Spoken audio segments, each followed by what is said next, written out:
berawal dari audisi dari beberapa kota di Pulau Jawa. Tadinya memang aku membentuk dari Sulawesi juga, cuman karena terhalang dengan waktu dan jarak yang jauh, jadi yang ada sekarang hanya yang dari Surabaya ada 2 orang, di sana Iren dan Dinar, dan Salwa adiknya adik anu dari Vira Idol dari Jakarta. Dan ada satu lagi pemain sinetron namanya Debbie, dia lagi syuting soalnya, jadi on the way sekarang. Jadi memang saya menciptakan lagu bagaimana supaya lagu ini bisa terjual di publik dan dikenal oleh masyarakat. Itu yang terutama, jadi saya harus menciptakan produk yaitu kelompok vokal yang terdiri dari anak-anak yang berbakat. Kenapa tertarik dengan girl band, Mbak? Iya, karena awalnya memang saya punya anak perempuan yang waktu dulu tahun 2016 kita membentuk girl band Bening-Bening, karena kita juga backgroundnya ini ya, kita suka musik, jadi kita memang pengen ada sesuatu yang baru.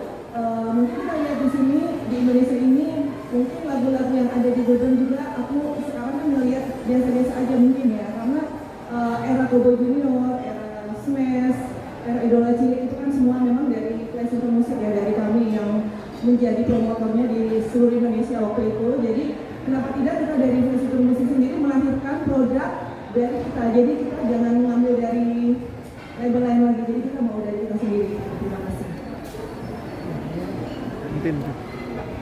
Terkenal waktu ini yang saya mau tanyakan, nanti kan dibawakan lagu 4 ya. Nah, dari keempat ini yang mana sih yang lagu yang sangat spesial? Coba saya kasih ke ini anak-anak ya. Coba Salwa. Halo, makasih pertanyaannya. Dari aku sih, aku paling suka lagu Bidadari dan lagu Tunggu Dua. Kenapa lo di kembang kasih begitu? Kalau Bidadari itu kayak kita memerankan diri kita tuh seakan-akan bidadari gitu. Jadi kita sebagai perempuan juga ngerasain banget si lagunya. Dan kalau untuk Tunggu Dulu, aku tuh ngerasa liriknya tuh bener-bener relate banget sama kehidupan kita kan, masa-masa muda gitu. Ya, masih. Terima kasih. Ada yang lain tambah? Mereka berempat ini, karena kan mereka ini kan bisa dibilang beda daerah. Untuk berbeda sendiri itu kan paling harus kemistrinya kan harus dapat ya. Sempat ada kesulitan nggak sih nyetirnya?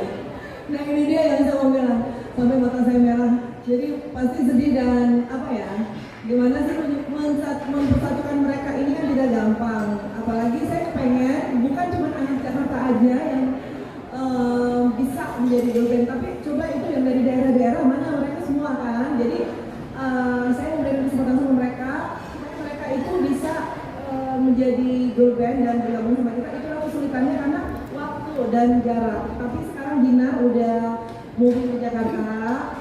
Saya berharap dia tetap di sini, jangan pulang-pulang lagi ya Dinar ya, karena kita akan jalan terus ke girl band.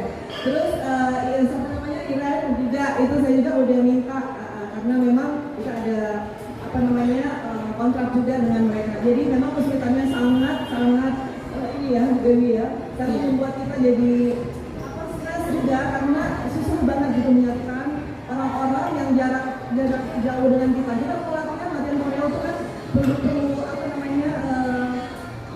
perombakan gitu, nggak bisa kalau sendiri. Jadi ada blockingannya, jadi memang sulit banget gitu. Tapi puji Tuhan, alhamdulillah kita bisa hadir di sini dan nanti akan kita berikan kemasannya memang benar-benar bagus buat media supaya masyarakat Indonesia tahu bahwa kita bisa menjadi, wah Dewi datang, kita bisa menjadi yang terbaik meskipun sekarang kita tinggal berempat. Jadi kita harus semangat ya.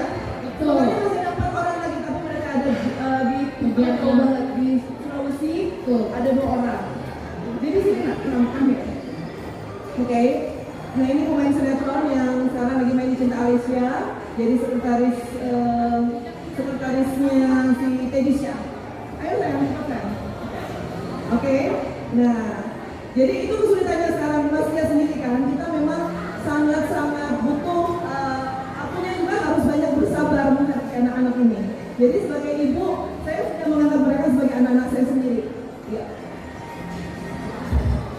Mungkin bagi kami dari Classical Music, meskipun kami labelnya juga belum setenar dari musika, tapi memang produk kami yang pernah melejit itu di tahun 2016 yaitu Bening-Bening. Jadi setelah Bening-Bening, setelah era COVID, pandemi COVID-19,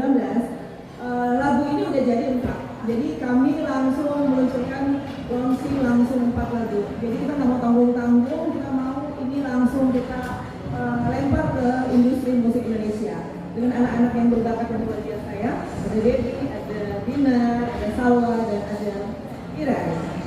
Oke, seberapa yakin mini album ini bakal diterima oleh masyarakat? Kebetulan kenapa sampai aku yakin karena aku memang kan bergerak di lapangan. Jadi kita sudah punya program-program juga bagaimana bisa mempromosikan mereka dengan cara-cara kita yang sudah kita program. Misalnya kita membuat meet and greet, kita membuat show. Kebetulan kami juga dari Festival Musik adalah promotor. Jadi dengan adanya mereka ini kita bisa menjual sendiri gitu loh. Kita yakinnya di situ. Mungkin mau dibilang overpaid juga sih, tapi kita harus berusaha dan semangat. Kalau kita semangat pasti kita yakin itu pasti bisa. Dan pasti lagu-lagu kita diterima oleh masyarakat karena memang genrenya remaja. Iya, dan memang di radio-radio juga sudah kita pesan. Dan memang ratingnya udah lumayan. Kita sudah ada off air juga ya. Oke.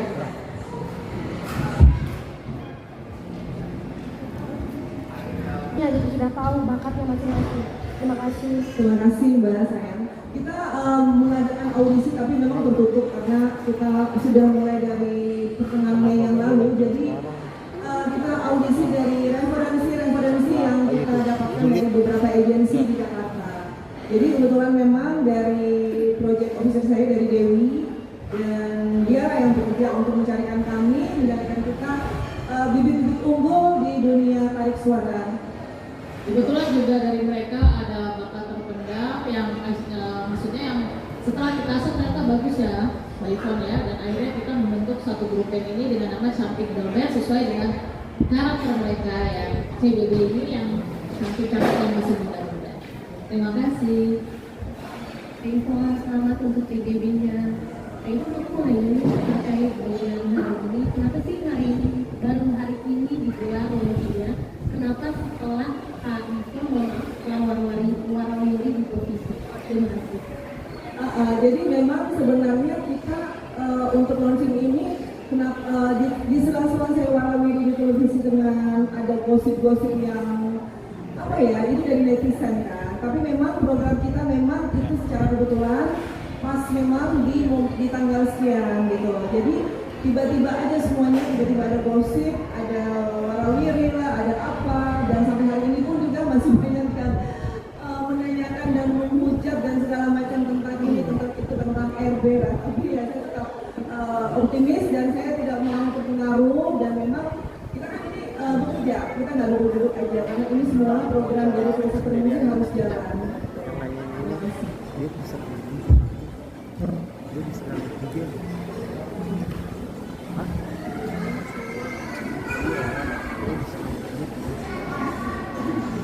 Mungkin kita juga abis ini akan ada show ke daerah lagi ya untuk off air, ada beberapa agenda. Nanti mungkin Mbak Ivon akan memberikan informasi lagi kapan kita mungkin bertemu lagi dengan media ya untuk off air. Karena memang kita akan kayak waktu kita bawa Kobe Junior kan 30 kota itu kan konsepnya di atas pesawat itu 27 kota. Jadi kebetulan promotornya dari Festival Musik dan Raja Wali. Jadi memang kita bergerak di dunia industri untuk show-show luar kota itu memang itu bidang kita gitu loh. Jadi setelah pas saya kenal gosip dan segala macam, saya juga bingung ini kenapa gitu loh. Tapi kan kita kan nggak bisa ninggalin anak-anak ini. Anak-anak ini kan udah jadi program kerja kita. Mau ada gosip atau tidak kan kita harus jalan. Terima kasih. Ada lagi pertanyaannya?